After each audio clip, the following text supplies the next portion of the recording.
Eh bien, dans le débat consacré à Vladimir Poutine. Vladimir Poutine en campagne. Le président russe au pouvoir depuis plus de 20 ans est candidat à sa réélection en 2024. Lors de son premier discours devant le parti au pouvoir, Russie Unie, il y a 2 jours, Poutine a promis de faire de la Russie une puissance souveraine et autosuffisante. Le président russe a réitéré ses buts de guerre, dénazifier et démilitariser l'Ukraine. En réponse à l'entrée de la Finlande dans l'OTAN, Poutine a annoncé hier un renforcement militaire près de sa frontière, dans le nord-ouest, avec la création du district militaire de Leningrad. Le Kremlin a aussi prévenu que la Russie allait contourner les nouvelles sanctions européennes sur le commerce des diamants. Alors jusqu'où ira-t-il, Vladimir Poutine, en politique, alors qu'il est officiellement candidat à sa réélection, sur le plan militaire, alors qu'il veut toujours dénazifier l'Ukraine, en économie, comment son pays parvient-il à contourner les sanctions occidentales, et puis en géopolitique, alors qu'il dit parvenir à isoler l'Occident. Voilà les questions que nous allons poser à mes invités. J'ai le plaisir d'avoir Elena Voloshin avec nous. Bonsoir Elena. Bonsoir. Journaliste France 24, spécialiste de la Russie, ancienne correspondante donc, pour France 24 à Moscou. Et puis également, donc, Vue de Russie, c'est toutes les semaines, ensemble d'ailleurs, le vendredi. Merci d'être là. Jean-François Colosimo, merci d'être avec nous. Essayiste, directeur général des éditions du Cerf, auteur de La crucifixion de l'Ukraine, et ça chez Albin Michel pour le coup. Merci d'être là. Merci. Général Dominique Trinquant, bonsoir, ancien chef de la mission militaire française auprès des Nations Unies. Ce qui nous attend, ça c'est votre livre et c'est publié chez Robert Laffont. C'est le coup d'envoi donc de la campagne de Vladimir Poutine, je vous le disais. On va faire d'abord un point en images avec Héloïse Mélan. C'est un Vladimir Poutine confiant qui monte sur scène lors du congrès de son parti politique, nouvellement candidat à la présidentielle de 2024. Nous devons nous rappeler, ne jamais oublier et dire à nos enfants, la Russie sera une puissance souveraine et autosuffisante. Sinon, elle n'existera plus du tout. C'est très important. À l'issue d'un discours conquérant où Poutine a multiplié les attaques contre l'Occident, le Congrès vote pour sa nomination comme candidat au poste de président de la Fédération de Russie. Tous pour? Contre? Abstention? Approuvé à l'unanimité. La réélection du maître du Kremlin en mars 2024 fait peu de doute. Toute opposition politique réelle a méthodiquement été éradiquée en Russie ces dernières années. Mais Vladimir Poutine a l'air de craindre ses voisins. D'abord, il a fait savoir que toute ingérence étrangère dans l'élection serait sévèrement réprimée. Surtout, il a annoncé ce dimanche dans une interview télévisée un renforcement de la présence militaire dans le nord-ouest de la Russie en réaction à l'entrée de la Finlande dans l'OTAN. Il n'y avait aucun problème là-bas. Mais il y en aura maintenant, car nous allons créer le district militaire de Leningrad et y concentrer un certain nombre d'unités. La Finlande avait déjà annoncé qu'elle refermait de nouveau l'intégralité de ses 1340 km de frontières avec la Russie. Elena, Poutine donc en campagne électorale, il n'a pas d'opposant? Alors il en a un qui s'est déclaré, c'est Leonid Slutsky, le chef du parti LDPR. Ce sont des partis un peu factices à la Douma, dits soi-disant d'opposition. Mais Leonid Slutsky a d'ores et déjà déclaré, par ailleurs aussi accusé d'harcèlement sexuel par un certain nombre de femmes en Russie, a aussi déclaré que, il ne constituera pas en fait en réalité une opposition à Vladimir Poutine et que Vladimir Poutine gagnera haut la main. Donc il faut vraiment comprendre que même lorsqu'on dit campagne, si vous voulez, il n'y en a pas vraiment. Vladimir Poutine, il est en campagne permanente, il est en campagne depuis qu'il est au pouvoir. C'est plus une sorte d'enchaînement de rituels qu'on a pour, en fait, entre guillemets, auto-légitimer en permanence ce régime, en sachant que les scénarios sont toujours exactement les mêmes. On rappelle que Vladimir Poutine a fait changer la Constitution en 2020, non seulement en annulant les précédents mandats qu'il avait fait depuis 2000 déjà, mais aussi en y inscrivant des choses comme la foi en Dieu, la famille homme-femme, les valeurs traditionnelles, l'hérédité historique, pour entériner en quelque sorte un certain projet civilisationnel en prévision de son attaque de l'Ukraine qu'il préparait déjà depuis 2012 et en l'ayant en tête depuis déjà sans doute bien plus longtemps. Donc en fait, aujourd'hui, il peut se maintenir techniquement au pouvoir jusqu'en 2036, mais l'idéologie qui nourrit, qui sous-tend ce projet civilisationnel, elle lui inculque que pour sauver la Russie, pour restaurer son rôle mondial, pour ce nouveau projet civilisationnel anti-occidental, ce concept dit de démocratie souveraine théorisé en 2005 par son conseiller Vladislav Surkov, il parle de Russie souveraine, et bien pour tout cela, le monarque ne doit pas redouter les mandats, ne doit pas redouter ses responsabilités, et en fait, pour répondre à votre question, il peut se maintenir au pouvoir jusqu'à ce que Dieu lui prête la santé. Jean-François Colosimo, il fait quand même une espèce de campagne, donc encore plus omniprésent, on l'a vu là devant son parti Russie Unie. Intéressant aussi de se rappeler que devient Alexeï Navalny. Alors, Alexeï Navalny a disparu. Parce que lui, c'était vraiment le grand opposant de Poutine. Avec beaucoup de courage, après la tentative d'empoisonnement qu'il a subi, est rentré en Russie. C'était une attitude très russe de risquer le martyre pour la liberté, mais avec un barbare comme Poutine, c'était un pari d'avance voué, en fait, à quoi? À la mort de Navalny. Est-il encore vivant? Où est-il? Est-il encore en moyen, d'ailleurs, même, je dirais, de penser, de s'exprimer au cas où il serait encore biologiquement vivant? On n'en sait rien. Il est évident aussi que la disparition de Navalny, qui n'a pas été présentée à un tribunal où elle est encore écopée d'une peine d'une dizaine d'années de prison qui se serait ajoutée... Parce que là, il était en prison aux dernières nouvelles. Il n'a pas été présenté au tribunal, sans explication. Il ne figure plus sur aucune liste de prison. Donc, en fait, c'est soit il est mort, soit, en fait, il est agité comme un épouvantail pour bien prévenir que, en fait, lorsqu'on s'oppose à Poutine, eh bien, on n'existe pas. Vous savez que Poutine, d'ailleurs, refusait systématiquement de prononcer son nom. C'était une espèce de malédiction comme ça supérieure. Navalny n'avait pas de nom pour lui. Cela dit, je suis parfaitement d'accord avec ce qu'il a dit, mais je note simplement le reportage qu'on a vu est tout à fait saisissant. Pourquoi ? Parce que le Présidium suprême, avec le Politburo qui applaudit la désignation de l'Ouest comme l'ennemi, et le fait qu'on va avoir une région militaire de Leningrad, mais je pensais que Leningrad c'était fini, qu'on avait Saint-Pétersbourg, n'est-ce pas? On assiste aussi, avec cette idéologie qui vient d'être parfaitement décrite, qui est une espèce d'espèce de surmoi délirant, paranoïde, qui vise en fait à exclure évidemment toute forme d'anomie. On vit quand même dans les formes une espèce de remake soviétique. C'est ça, on a l'impression de revenir 40 ans en arrière, c'est un peu ça l'impression. Dominique Trinquant, élection tout de même qui a lieu sur fond de guerre en Ukraine, 2 ans et demi quand même, elle dure cette guerre depuis 2 ans et demi. Poutine qui dit maintenant qu'il veut une puissance souveraine et autosuffisante. Il parle toujours néanmoins d'opérations spéciales quand il parle de l'Ukraine. Oui, alors il parle toujours d'opérations spéciales. Il a, dans le discours d'il y a quelques jours, pour la première fois donné des chiffres. 640 000 soldats sur le front.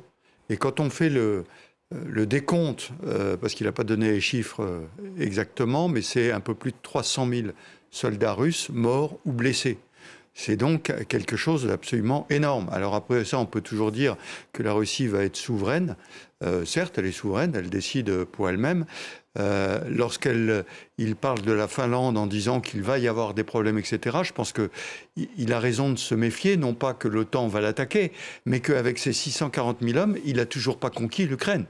L'Ukraine est toujours un pays libre, indépendant, avec une partie de son territoire qui est occupée, qui est en guerre, mais il n'a rien réussi. Donc, si vous voulez, aujourd'hui, on entend beaucoup la petite musique sur la Russie gagne, l'Ukraine perd. La Russie gagne quoi? Par rapport aux objectifs fixés par Moscou, elle a perdu. Je rappelle qu'elle voulait annexer l'Ukraine. Là, elle a 20% du territoire ukrainien. Elle est très très loin de là. En revanche, je reviens sur le sujet qui vient d'être évoqué, c'est-à-dire la guerre civilisationnelle. Là, oui, il est en train de semer le chaos dans le monde. Et ça l'intéresse beaucoup, parce qu'il veut détruire l'ordre ancien pour un ordre qu'on a un peu de mal à voir, parce que c'est pas lui qui fera l'ordre, hein. C'est la Chine, ce sont les autres grands pays qui feront l'ordre. Et pour l'instant, on ne voit pas trop. Mais en tout cas, détruire l'ordre ancien, celui qui a été établi après la Seconde Guerre mondiale, ça oui, il y arrive. Oui, moi je trouve que l'expression à une Russie souveraine et autosuffisante, autarcique, Mais on a des exemples de pays souverains et autarciques. Ça s'appelle la Corée du Nord, ça s'appelle l'Iran, qui d'ailleurs sont aujourd'hui les premiers alliés de Poutine en termes au moins de fourniture d'armes, ce qui est pour lui un sujet tout à fait crucial. Alors effectivement, Poutine, c'est une victoire, peut-être même pas une victoire à la Pyrrhus dans tous les cas. Je veux dire par là qu'il a vidé la Russie de tout ce que la Russie avait comme espoir de jeunesse, n'est-ce pas? Je veux dire.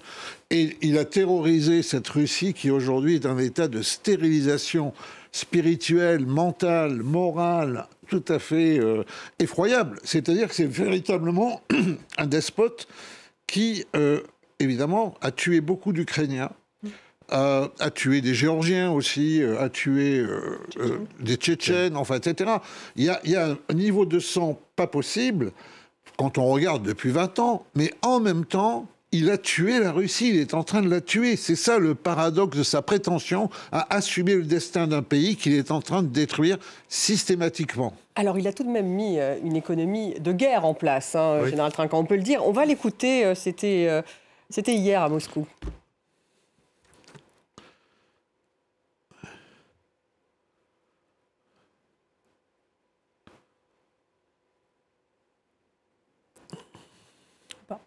Bon. Les filles représentent une immense réserve pour la Russie. Dans les secteurs où elles ne travaillent pas encore, elles doivent exploiter leur potentiel au maximum.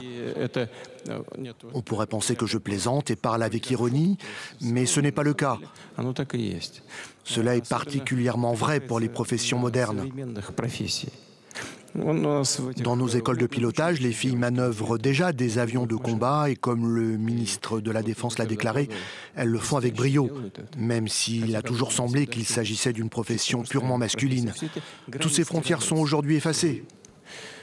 Elena, donc là, c'est l'économie de guerre, c'est-à-dire on met les femmes à la place des hommes pour justement faire tourner le secteur militaire, c'est ça? Complètement, c'est-à-dire qu'en fait, la loi martiale n'a jamais vraiment été adoptée en Russie parce que ce serait trop impopulaire et d'ailleurs, officiellement, la Russie n'est toujours pas en guerre.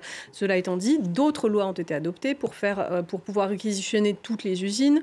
La mobilisation, il y a eu une vague officiellement, mais quand on voit comment se déroule aujourd'hui la campagne de conscription, c'est extrêmement violent, c'est-à-dire que en fait, les étudiants qui sont censés être dispensés de services militaires, on vient les chercher jusque dans les universités. Les commissions médicales, elles ne font absolument pas attention à quelles certifications délivrer. Une autre loi a été passée pour interdire aux gens de sortir du pays dès lors qu'ils recevaient leur convocation au commissariat. Donc en fait, en réalité, les Russes sont réellement mis sous le fusil. Alors évidemment, le degré, si vous voulez, peut toujours augmenter, le degré de répression. Enfin, en fait, à la mesure des besoins qu'aura Vladimir Poutine. Pour ce qui est du budget militaire, il va augmenter l'année prochaine officiellement de 70%. Avec une partie officiellement secrète de 28%. C'est un tiers du budget russe et c'est pour la première fois depuis toute l'histoire de la Russie, je ne sais pas ce qu'il en était à l'époque tsariste, mais en tout cas, y compris la Russie communiste, eh bien, c'est la première fois que ce budget dépasse le budget social, c'est-à-dire que même pendant la Seconde Guerre mondiale, il n'y avait pas ce rapport de budget russe entre le budget militaire et le budget civil. Donc ça veut dire que c'est une économie de guerre. Ça veut dire que c'est vraiment une économie de guerre. C'est une économie de guerre, ça veut dire quoi? C'est au détriment de la population russe, bien sûr. Deuxième point, c'est qu'aujourd'hui, la Russie exporte. Elle exporte quoi? Des matières premières, essentiellement. Et lorsqu'on voit, par exemple, son implication en Afrique ou ailleurs, elle ne peut exporter que de l'armement. C'est-à-dire que ce n'est pas une économie qui va développer quelque chose. C'est une économie qui continue à vivre sur une rente et qui importe. Les hydrocarbures en particulier, j'imagine, quand vous parlez de bien sûr. Et qui, dans le domaine de l'armement, même, a été obligé d'importer, je rappelle, l'Iran, les drones Shahed, les munitions qui viennent de Corée du Nord. Donc, il fait tourner cette machine, donc il contourne les sanctions aussi, d'une manière ou d'une autre. Pardon ? Il arrive à contourner les sanctions d'une manière ou d'une autre, avec ses nouveaux alliés. Oui, mais ça, c'est pas très compliqué, parce que les sanctions, les seuls qui les appliquent, ce sont les Européens, les Américains, j'allais dire le clan occidental. Personne d'autre n'applique les sanctions. Donc ça, c'est pas très compliqué de contourner les sanctions. Oui, alors, du coup, il n'a pas réussi à isoler l'Occident. Alors, depuis le début de la guerre, il y a un hémisphère nord et un hémisphère sud. Depuis le début de la guerre, à bas bruit, évidemment, on n'aime pas forcément, on a peut-être des mauvais souvenirs de l'Union soviétique, on n'est pas forcément communiste ou néo-communiste ou néo-totalitaire. On n'aime pas forcément Vladimir Poutine, mais le fait qu'il donne une leçon à l'Occident, le fait qu'il se dresse contre l'Occident, qu'est-ce que disent les gens? Ils disent quoi dans l'hémisphère sud? Ils disent d'abord, il y a 2 poids, 2 mesures. Il y a une espèce de conception des droits de l'homme qui est complètement variable. On a subi des guerres. Par exemple au Moyen-Orient, l'Irak, la Syrie, n'est-ce pas? En Afrique subsaharienne, n'est-ce pas? En Asie. On dit, nous, on a subi des guerres. Personne ne s'est mobilisé pour nous. On n'a pas vu une mobilisation comme pour l'Ukraine. Donc il y a une forme d'injustice. Et cette forme un peu de revanche sur un Occident qui est perçu soit comme arrogant, soit quelque peu hypocrite, ou tout simplement un peu déficient, eh bien, elle marche. Elle marche. Alors, donc l'Occident est isolé dans cet affrontement avec Poutine. Mais l'Occident est isolé d'abord pour une simple et bonne raison, c'est que l'Occident ne gagne pas la guerre par délégation qu'il est en train de faire en Ukraine. C'est-à-dire que déjà l'Occident est dévalorisé en quelque sorte, parce que si la puissance occidentale n'arrive pas à gagner sur cette armée russe que le général Trinquant décrivait très bien comme finalement une armée assez inapte, puisque en dépit de son nombre, en dépit de son armement, effectivement, elle a été brisée, son élan a été brisé immédiatement par le courage et l'héroïsme des Ukrainiens. Il faut juste s'en souvenir. Mais cet Occident semble lui-même hésitant. Vous voyez tous les débats sur le financement des armes qui doivent arriver en Ukraine, qui se déroulent aujourd'hui aux États-Unis, les réticences de l'Europe, l'Europe divisée avec certains pays d'Europe de l'Est comme la Hongrie, etc., qui jouent en faveur de Poutine. Tout ça donne une très mauvaise image.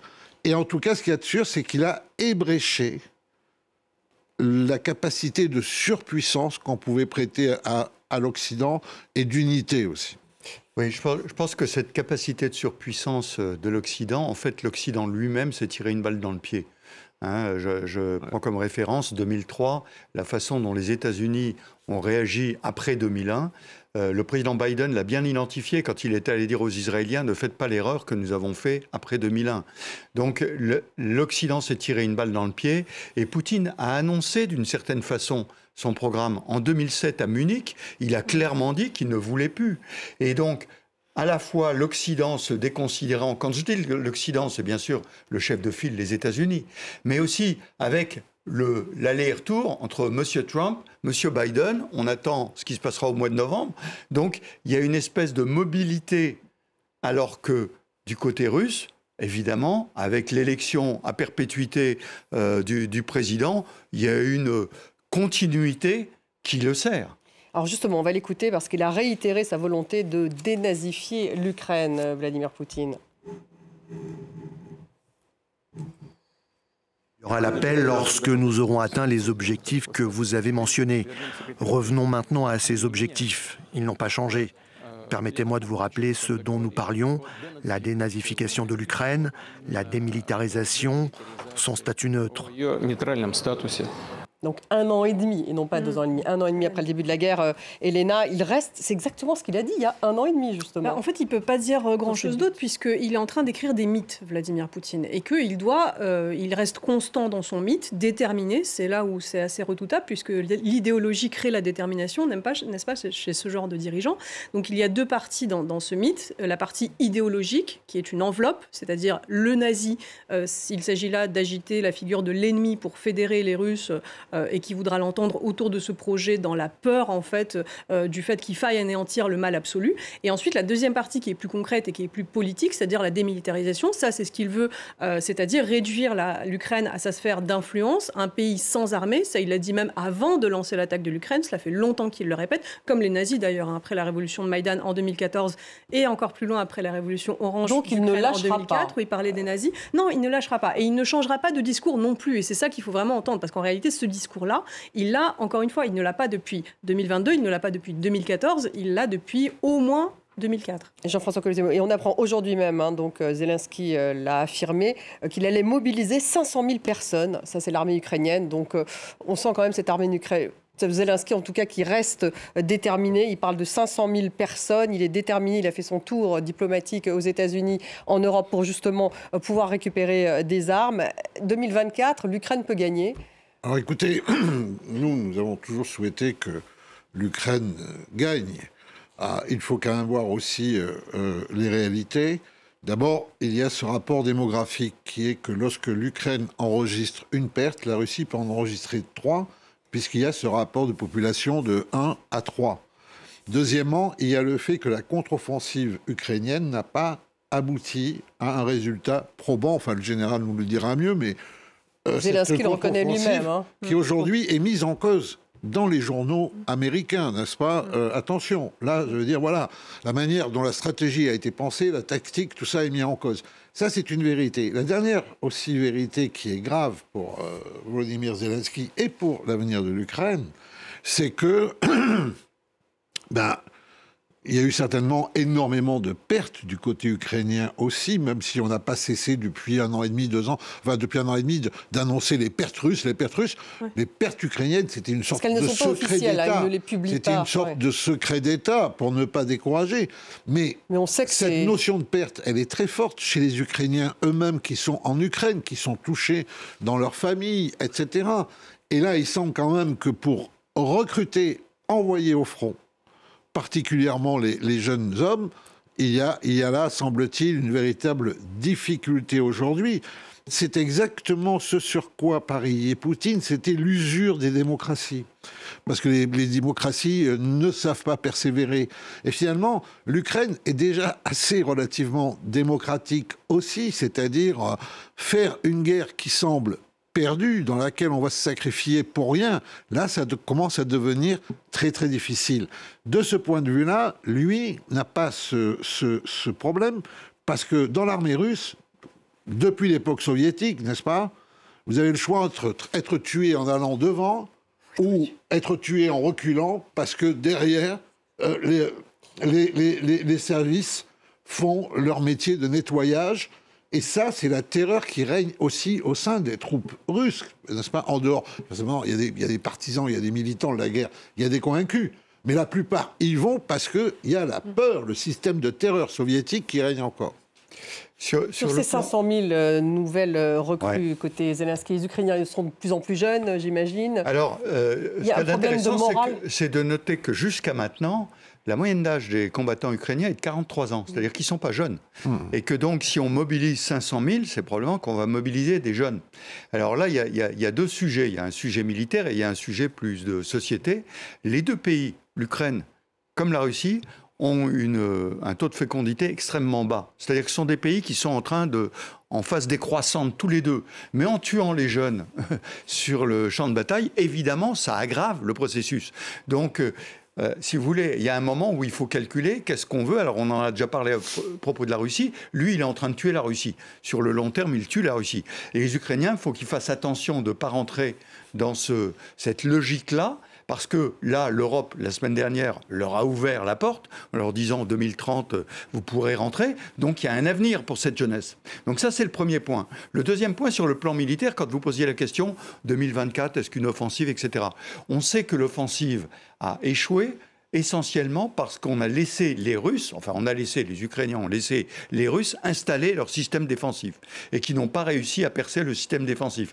Donc 500 000 soldats, ça ne va pas changer la donne.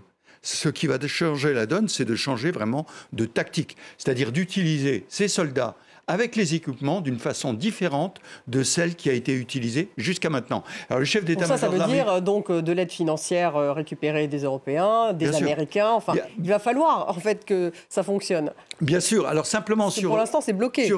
C'est bloqué. Soyons prudents. C'est remis à début janvier en ce qui concerne l'Europe. Non, mais le Congrès, on attend toujours la décision avant la fin de la semaine. Les Américains, on verra, ça c'est un autre sujet. Mais sur les Européens, ça se fera au mois de janvier. Moi, j'ai aucun souci là-dessus. Orban a bloqué pour l'instant. Mais il a bloqué pourquoi? Parce qu'on lui a donné que 10 milliards. Donc ça va être 15 ou 20. Enfin, ça va être une discussion de marchand de tapis. Mais au bout du compte, depuis 1 an et demi, l'Europe a toujours signé ses engagements. Toujours. Depuis 1 an et demi. C'est toujours compliqué, parce que 27 pays, c'est compliqué à se mettre d'accord ensemble, mais au bout du compte, ils se mettent d'accord. Et c'est cette ouverture vers l'Europe où, quand on entend le président Poutine dire démilitariser, dénazifier, etc., ben oui, mais le coche est passé. L'Europe a ouvert la porte, et ça, il ne va rien pouvoir faire contre ça. Un mot encore sur peut-être la population russe, parce que beaucoup s'interrogent justement sur... On a vu qu'il parlait des femmes, donc de mettre les femmes à l'usine à la place des hommes. Mais d'avoir cet enfant en même temps. Et d'avoir cet enfant. Passage, est-ce qu'il y a une forme de défaitisme? Est-ce qu'il y a une forme d'acceptation de cette guerre? Est-ce qu'il y a... Ni défaitisme. Tous les Russes qui vous adressez, Elena. Non, mais déjà, il faut définir ce qu'est la guerre pour un Russe. C'est-à-dire que l'acceptation de cette guerre, c'est acceptation du mythe de l'opération spéciale de Vladimir Poutine. C'est pas la guerre que l'on voit, nous, avec les Ukrainiens qui meurent, les villes ukrainiennes bombardées et la Russie qui envahit l'Ukraine. C'est pas du tout cette guerre-là que voient les Russes. Ça, c'est la propagande. Donc... Exactement, mais il faut vraiment être conscient de ses effets. Le philosophe préféré de Vladimir Poutine, Ivan Ilyin, a quelque chose qui s'appelle le concept de loyauté consentie. C'est-à-dire que les Russes, en fait, par exemple, plus vous avez de morts qui arrivent dans un village et plus vous avez de Russes qui veulent aller les venger au front. Donc c'est pour vous dire... Il y avait aussi ces mères de soldats qui, en fait, au contraire... Là, je parle, si vous voulez, d'une tendance à grande échelle, en tout cas. Peut-être que c'est la minorité silencieuse, parce que toute autre voie est interdite et que les quelques courageuses mères qui osent réclamer le retour de leur famille au front, eh bien, elles sont peut-être en majorité. Mais j'en doute, parce que lorsque l'on voit aujourd'hui ce qui se passe dans les villes russes, qui continuent à vivre leur vie ordinaire, etc., pour le moment, cette guerre ne les touche pas encore. Et lorsque vous interrogez le seul institut de sondage indépendant à ce sujet en Russie, Levada, il vous dira la même chose. Il vous dit qu'encore, pour les Russes, toujours aussi incroyable que cela puisse nous paraître à nous de l'extérieur, cette guerre, elle reste encore théorique. Parce qu'il y a un drone de temps en temps qui arrive à Moscou, parce qu'il y a des morts qui arrivent dans un village très défavorisé au fin fond de la Russie, en Bouriatie, dans une région à minorité ethnique, etc. Tout ça, les Russes des grandes villes, encore, ça ne les concerne pas. Donc le soutien à Vladimir Poutine, malgré tout cela, il reste extrêmement fort. La consolidation de la société russe dont parlait Vladimir Poutine, elle est là. Si elle cessera d'être là par l'amour et par la loyauté consentie, elle le sera par la terreur. Le degré de répression augmentera à mesure où il y aura besoin de compenser le manque d'adhésion par la contrainte. Oui, donc cette société russe. Oui, donc, parce qu'on se souvient, on parlait beaucoup des mères de soldats au début, au tout début de l'opération. On pensait aux mères de soldats de la guerre d'Afghanistan, mais il faut voir que les circonstances ne sont plus du tout les mêmes. Au moment de la guerre d'Afghanistan, vous avez un desserrement de l'idéologie au pouvoir. Aujourd'hui, vous avez au contraire un resserrement de l'idéologie au pouvoir. Qu'est-ce qu'il fait, Poutine? Il fait d'abord du revivalisme. C'est-à-dire que les Russes ne vivent pas la guerre d'aujourd'hui. Ils revivent la Deuxième Guerre mondiale. C'est à ça qu'ils sont invités. Et tout est fait pour produire ça, y compris, je dirais, à l'école. On enseigne aux enfants la guerre dans les cours préparatoires. La guerre, pourquoi? Alors, revivalisme, survivalisme, pour survivre. C'est pas une guerre comme les autres. Nous, on voit un Poutine délirant qui fait la guerre aux Ukrainiens. Mais pas du tout. C'est la guerre du monde entier contre la Russie, contre le peuple élu, contre ce peuple qui n'a fait de mal à personne et que le monde entier veut supprimer. On leur enseigne avant tout le sacrifice à la patrie. Voilà. Et ensuite, c'est assez simple. On vous laisse le choix. Qui êtes-vous? Vous voulez vivre comme un occidental dans la débauche, dans l'absence de valeurs spirituelles, ou vous êtes un Russe? Vous êtes un Russe, vous êtes prêt pour le sacrifice. Voilà, c'est ça qu'il faut bien comprendre, tout ça. Donc il n'y a plus d'individus. Avec une dépolitisation complète de la société qui a été poursuivie pendant 20 ans. Rappelez-vous votre consoeur, Politkovskaya. Rappelez-vous Nemtsov, Navalny. Quiconque a voulu faire un tant soit peu de politique, c'est-à-dire au sens noble du terme, éveiller la cité, parler de ce qui compte, a été éliminé. Systématiquement. Vous voyez, je veux dire, donc il faut bien se rendre compte. Donc il n'y a plus de voix en Russie aujourd'hui, de voix d'individus, de voix... Elles sont à l'extérieur, tout le monde. Elles sont à l'extérieur, et s'il y en a en Russie, vous pouvez penser que de toute façon, dès qu'elles se prononceront, ces voix, elles disparaîtront. Le système répressif, je dirais, est performant, entre guillemets. Et il est plus que performant. C'est vraiment... Mais il est plus que performant. Il y a une surveillance complète de quiconque, pas de quiconque pour être dissident, de quiconque ne se conforme pas totalement au slogan, au mot d'ordre. Est-ce que c'est... Oui. Vous avez l'écrivain Boris Akounine, qui a été déclaré comme extrémiste et dont les livres sont interdits, et qui sont vraiment des références en matière de littérature russe moderne, qui n'écrivait notamment sur la période révolutionnaire. Eh bien, il a dit que depuis la Grande Terreur, depuis 1937, on n'avait pas interdit des écrivains en Russie et les déclaré comme extrémistes. C'est-à-dire qu'aujourd'hui, on est vraiment dans ce discours d'ennemi du peuple, et il faut comprendre que, c'est ce que vous disiez, c'est que dès qu'un Russe n'adhère pas à la doxa officielle, ne suit pas la doxa officielle, il devient systématiquement l'opposition un traître. C'est par le sentiment que sont élevés les Russes aujourd'hui et non pas par la raison. Et d'ailleurs, dans la doctrine éducationnelle russe, l'éducation prime sur l'instruction. C'est ce que disait Vladimir Poutine.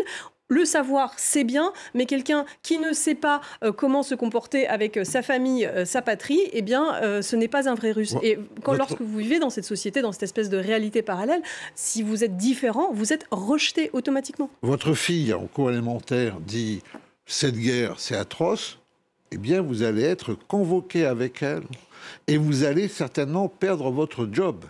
Ça va très rapidement. C'est-à-dire qu'il y a un système de surveillance qui est vraiment très profond. Donc c'est un système qui date finalement, c'est vraiment le retour en arrière. Mais oui, je vous dis, on est en 1930, on est sous Staline en fait.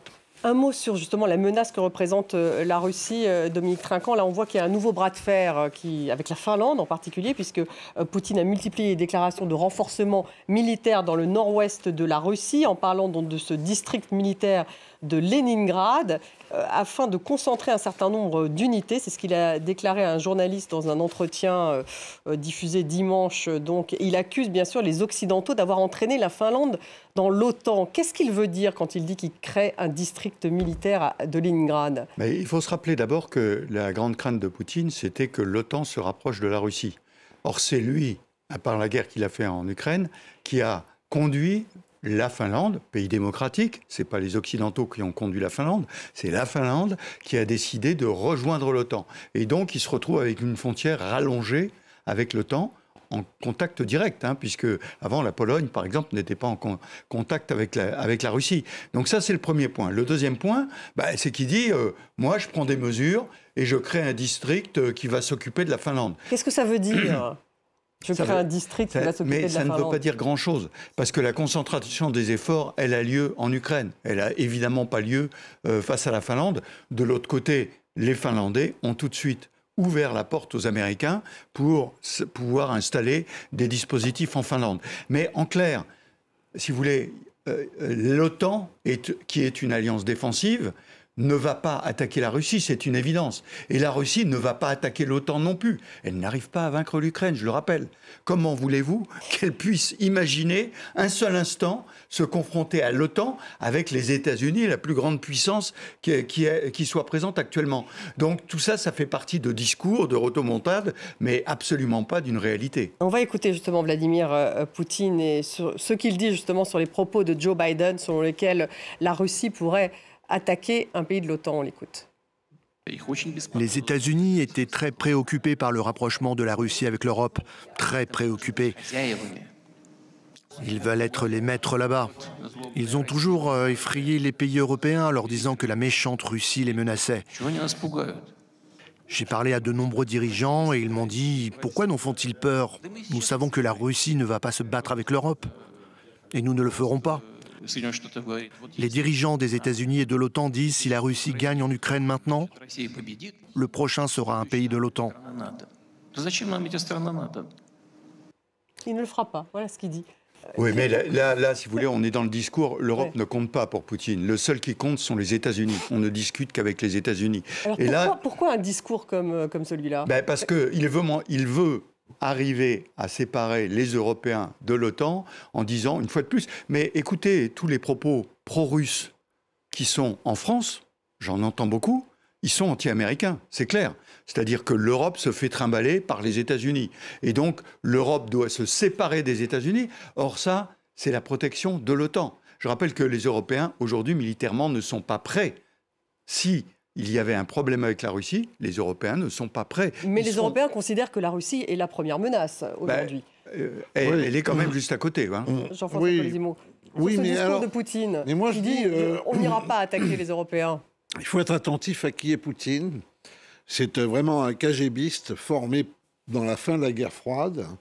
Et en fait, il a vraiment un cerveau reptilien qui fonctionne guerre froide. Alors c'est pour ça que, par exemple, je pense qu'il ne fallait pas prendre très au sérieux le fait que Medvedev pouvait nous promettre le feu nucléaire.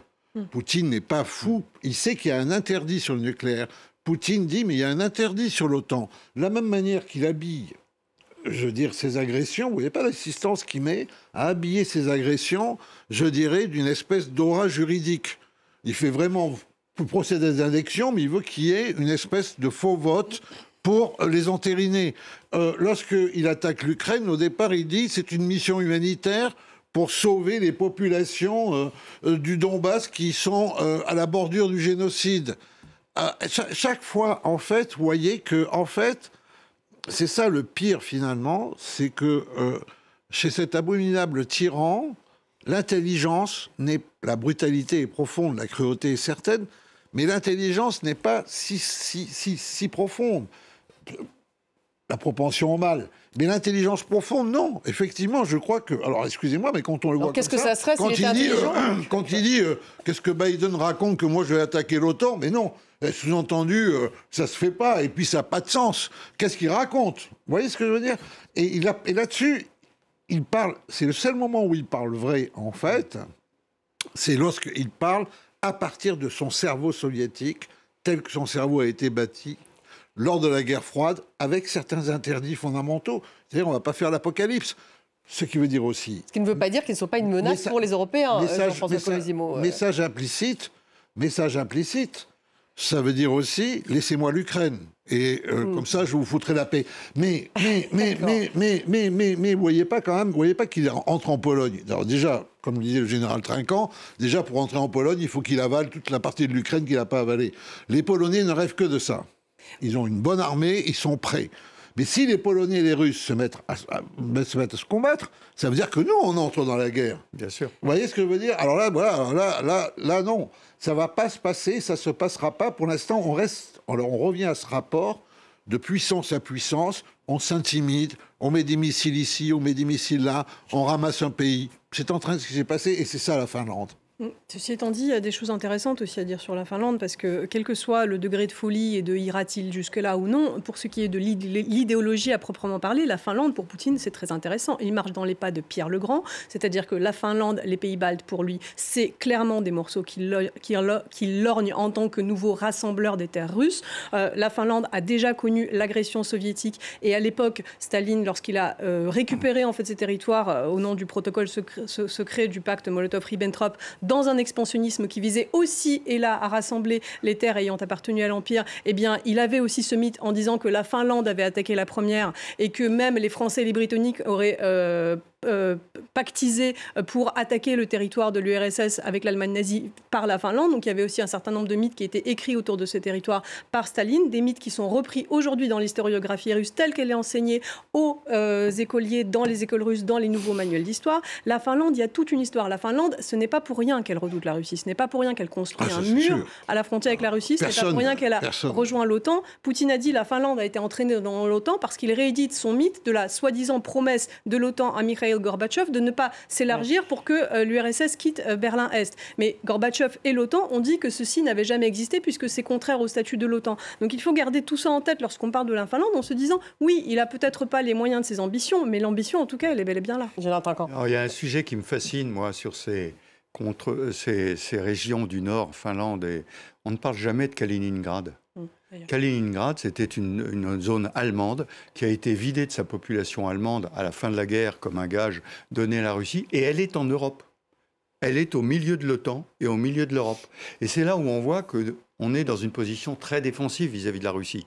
Parce qu'une position offensive pourrait être de dire dites donc, vous réclamez la Finlande, les pays baltes et tout, non, on va vous réclamer Kaliningrad. Il n'y a pas une fois, pas un mot sur cette enclave. Alors que c'est extrêmement dangereux, parce que c'est à partir de cette enclave que vous pouvez provoquer une déstabilisation au sein de l'Europe et au sein de l'OTAN. Un mot sur justement les sanctions, nouvelles sanctions donc européennes contre le diamant, cette fois russe. On va écouter Volodymyr Zelensky. Aujourd'hui, je tiens à remercier nos partenaires de l'Union européenne pour avoir approuvé le 12e paquet de sanctions. Il est important que l'interdiction des diamants russes y apparaisse pour la première fois. De nouvelles mesures ont été prises contre le contournement des sanctions et contre la fourniture à la Russie de biens et de technologies à double usage.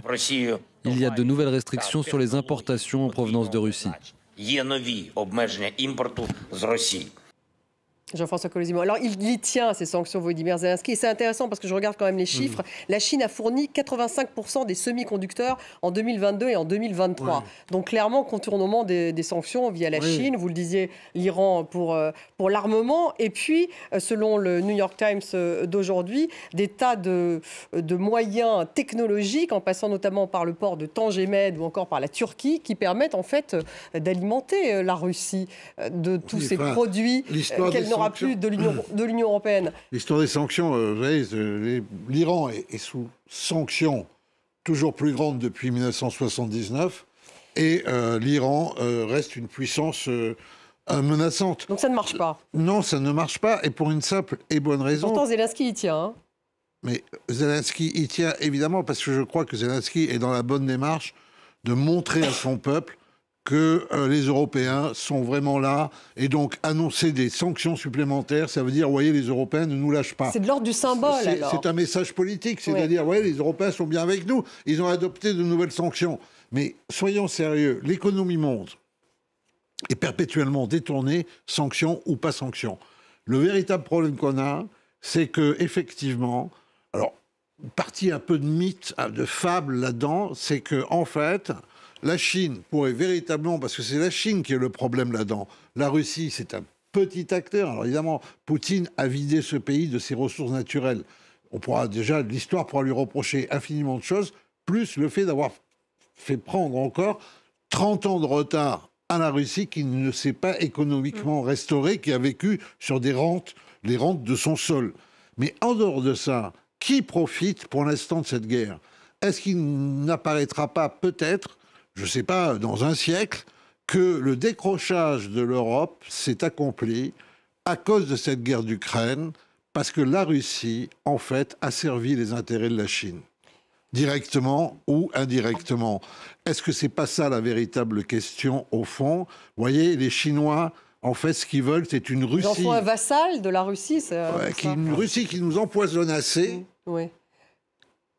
pour qu'elle soit délétère, et en même temps, une Russie qui ne soit pas trop forte pour qu'ils puissent, eux, les Chinois, la maintenir en vassalité. Vous voyez, donc c'est là où on en est. C'est encore une des grandes fautes historiques de Vladimir Poutine. 6 ans de plus de Poutine. Conclusion. Vous parliez de la Russie vassale de la Chine, tout à fait. Le futur, ça va se traiter entre les États-Unis et la Chine, pas avec la Russie. Ouais. C'est une évidence. Elena, 6 ans de plus. C'est Pessimiste. 6 ans à le mandat, c'est ça? C'est ça, 6 ans. C'est bien en mars, les prochaines élections, mars 2024. 17 mars, 6 ans, plus potentiellement 6 ans jusqu'en 2036. Les opposants, comme vous le disiez, on est inquiets pour savoir qu'est-ce qui est arrivé effectivement à ce malheureux Alexeï Navalny, quoi qu'on puisse en penser politiquement.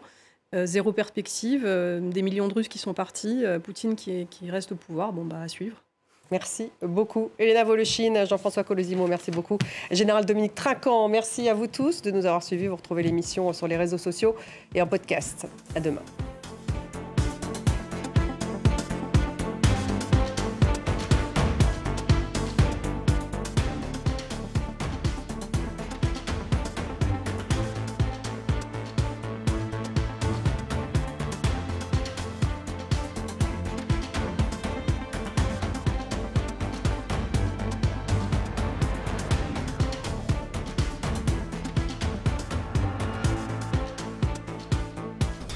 L'actualité.